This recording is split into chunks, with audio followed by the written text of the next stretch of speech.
Hello बच्चों। तो आज हम आपके लिए एक बहुत महत्वपूर्ण वीडियो लेके आए हैं, वो भौतिक विज्ञान भाग 2 में प्रिज्म जो है वो प्रिज्म का चौथा पार्ट है। 3 पार्ट हमने पहले आपको प्रिज्म में बता दिए हैं, आपने वीडियो देखी होंगी। जिन विद्यार्थियों नहीं देख पाई हैं वो देख लें। और जो है उसमें भी डेरिवेशन थे, महत्वपूर्ण कुछ टॉपिक थे। तो इसमें प्रिज्म के चौथे भाग में सभी विद्यार्थियों का स्वागत है। और आप लोग पेन और कॉपी लेके बैठिए और नोट्स बनाने के लिए तैयार हो जाइए। तो चौथे जो भाग है उसमें आपको सबसे पहले मैं आपको बता रहा हूँ, उसमें जो टॉपिक है वो है आपका वर्ण विक्षेपण क्षमता। वर्ण विक्षेपण क्षमता। विक्षेपण क्षमता क्या होती है? क्षमता। तो प्यारे, इसको याद करने की ज़रूरत नहीं है, इसकी डेफिनेशन याद करने की ज़रूरत नहीं है। मैं आपको बताऊं क्या करना है। आपको इसका फॉर्मूला याद रखना है। इसका क्या याद रखना है? फॉर्मूला। और फॉर्मूला हम आपको बताते हैं किसको ओमेगा से व्यक्त किया जाता है। किससे व्यक्त करते हैं? ओमेगा। और ये सूत्र होता है थीटा बटे डेल्टा वाई। ये होता है इसका फॉर्मूला। तो ये जो होता है आपने पिछले उसमें पढ़ा होगा कि ये कोणीय वर्ण विक्षेपण है। ये कोणीय वर्ण विक्षेपण।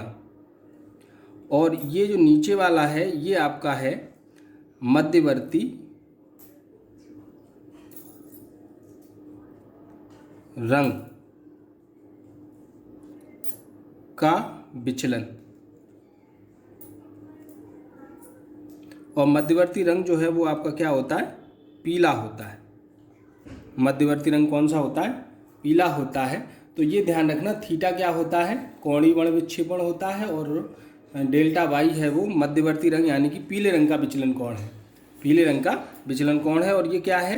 अनुपात है, भाग है, यानी कि ये बटे में दिया है तो ये अनुपात हो जाएगा। तो आपको केवल क्या है, ये फॉर्मूला ही याद रखना है। इसी फॉर्मूले से आपको इसकी डेफिनेशन प्राप्त हो जाएगी। तो क्या लिखेंगे कि यानी कि कोणीय वर्ण विक्षेपण तथा मध्यवर्ती विचलन के अनुपात को हम कोणीय वर्ण विक्षेपण कहते हैं। अब इसमें ये ध्यान रखना है कि जो कोणीय वर्ण विक्षेपण है ये लाल और बैगनी रंग के बीच में होता है और ये मध्यवर्ती पीले कलर में होता है। बस इतना लिखना है। तो हम कहाँ से शुरू करेंगे? हम आपको बता दें कि यहाँ क्या लिखेंगे कि प्रिज्म से निर्गत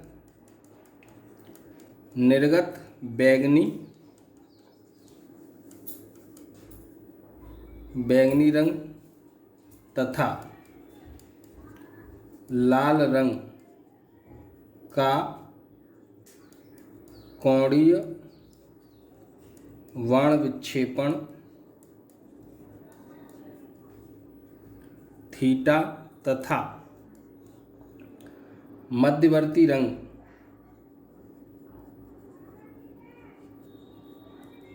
पीले। ध्यान रखना, पीला जो है वो मध्यवर्ती रंग होता है, क्योंकि पीले पर सारे रंग चढ़ जाते हैं। पीला अपना रंग नहीं दिखाता है, इसलिए इसको मध्यवर्ती रंग कहा जाता है। मध्यवर्ती रंग पीले के विचलन कोण डेल्टा वाई के अनुपात को क्या कहते हैं? वर्ण विक्षेपण क्षमता कहते हैं। वर्ण विक्षेपण क्षमता कहते हैं।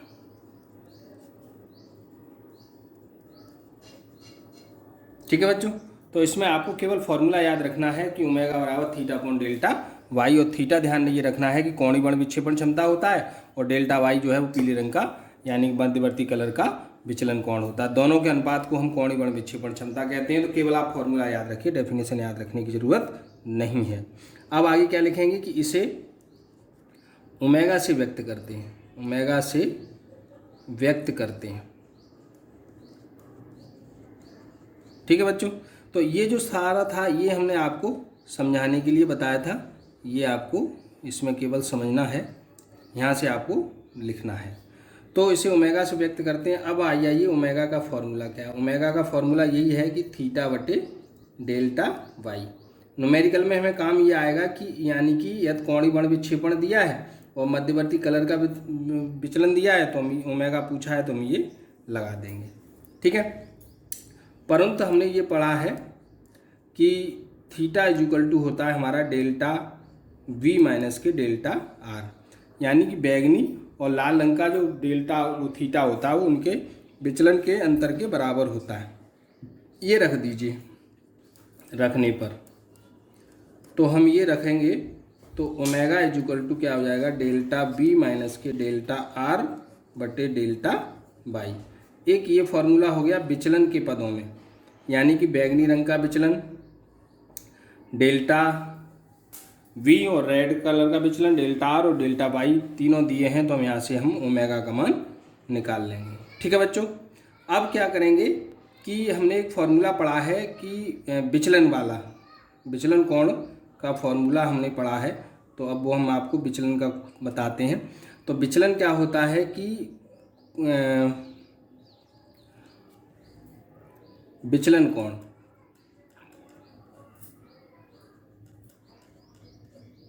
कोण आपका डेल्टा एम जो है वो आपने पढ़ा होगा AN-1 से। ठीक है बच्चों, ये हमने उसमें पढ़ा है अल्प विचलन कोण होता है ये। तो अब हम लिखेंगे बैगनी रंग के लिए, बैगनी रंग के लिए।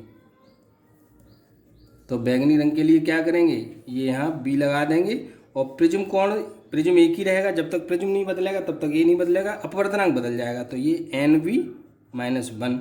अब हम किसका लिखेंगे, लाल रंग का। तो लाल रंग के लिए, तो लाल रंग के लिए क्या होगा, NR, तो ये क्या हो जाएगा ANVNR-1। अब आ गया पीले रंग के लिए, पीले रंग के लिए। तो पीले रंग के लिए क्या होगा, NY is equal to ANY-1। ये मान समीकरण 2 में रख दो, समीकरण 2 में रखने पर।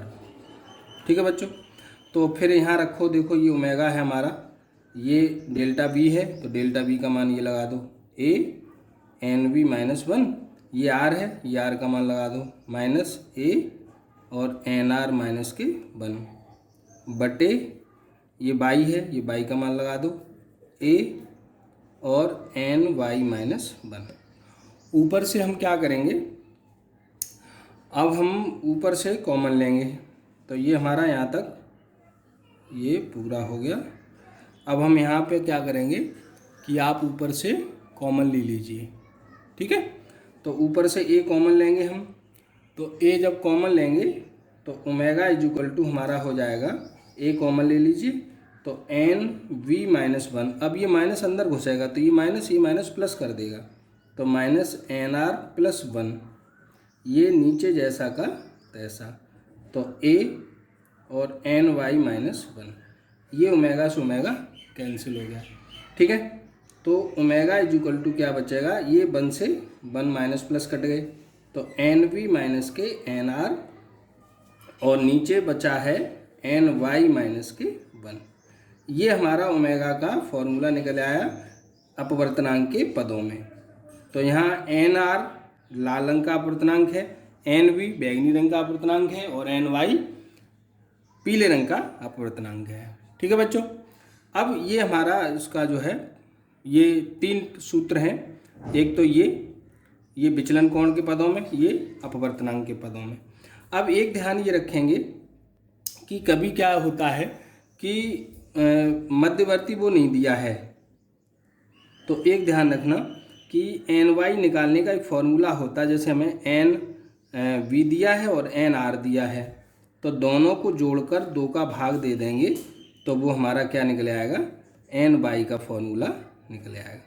तो कभी कभी किसी न्यूमेरिकल में यदि हमें NV और NR दिया है और NY नहीं दिया है तो ये हम फॉर्मूला लगा देंगे, तो हमारा क्या निकल आएगा, ये NY का मान निकल आएगा, ये न्यूमेरिकल में। इस पर न्यूमेरिकल आते हैं प्यारे, और बहुत सिंपल से न्यूमेरिकल होते हैं, तो आप इन्हें कर सकते हैं। तो ये हमारा टॉपिक जो था वर्ण विक्षेपण का, ये हमारा पूरा हो गया है।